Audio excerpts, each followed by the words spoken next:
தெனாலிராமன் கதைகள் 76. தானிய கிடங்கின் ரகசியம். விஜயநகரத்தில் அரண்மனைக்கு அருகே உள்ள ஒரு தானிய கிடங்கு பல ஆண்டுகளாக திறக்கப்படவில்லை. அந்த கிடங்கில் பழைய தானிய சேமிப்புகள் இருந்தன.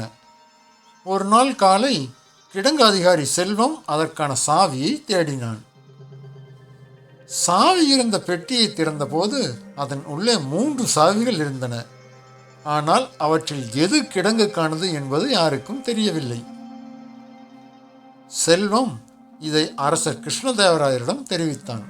அவர் தெனாலிராமனை அழைத்து, கிடங்கை திறக்க சாவியை கண்டுபிடி என்றார். தெனாலிராமன் அந்த கிடங்கை சுற்றி ஆய்வு செய்தான். கதவு பழைய மரத்தால் ஆனது, பூட்டு மட்டுமே புதிதாக இருந்தது. அந்த வித்தியாசம் அவனுக்கு சந்தேகம் அளித்தது. கிடங்கை பூட்டிவிடுங்கள் என்று அரசர் பல ஆண்டுகளுக்கு முன்பே உத்தரவிட்டிருந்தாலும் பூட்டு புதிதாக இருந்தது. அதனால் சாவிகளும் பழையதல்ல என தெனாலிராமன் உணர்ந்தான். அவன் செல்வத்தை கேட்டான், இந்த பூட்டை எப்போது மாற்றினீர்கள்? செல்வம், நான் பொறுப்புக்கு வருவதற்கு முன்பே இப்படித்தான் இருந்தது ஐயா என்றான். தெனாலிராமன் பதில் சொல்லவில்லை. ஆனால் கிடங்கின் பக்கத்தில் உள்ள சிறிய சுவர் ஓரத்தில் இருந்த கரைகள் தெனாலிராமனின் கண்ணில் பட்டது.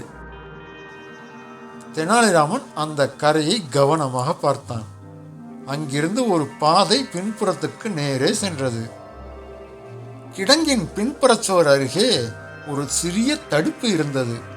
அதை அகற்றிய போது உள்ளே 2 மூட்டைகள் தானியங்கள் இருந்தன. அவை புதிய தானிய மூட்டைகள். செல்வம் அதை பார்த்ததும் பதறினான். இவை கிடங்கில் அதிகம் இருந்தபோது நான் இங்கு தற்காலிகமாக வைத்தேன். அதை பதிவு செய்யவில்லை. பின்பு நேரம் கிடைக்கவில்லை என்றான். இதை தெனாலிராமன் அரசரிடம் சொன்னான். கிடங்கில் உள்ள அனைத்து மூட்டைகளும் எவ்வளவு குறுகிய காலத்துக்கு வைத்தாலும் பதிவு செய்யப்பட வேண்டும். இப்படி மறைப்பது திருட்டு என்றார் அரசர். சாவியை கண்டுபிடிக்க போன தெனாலிராமன் உண்மையை கண்டுபிடித்தான். செல்வம் பணி நீக்கம் செய்யப்பட்டான்.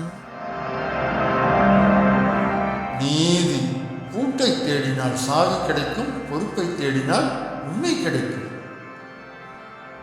சப்ஸ்கிரைப் பண்ணீங்கன்னா வீடியோ கிடைக்கும், வீடியோ கிடைச்சதுன்னா சேனல் பாப்புலர் ஆகும்.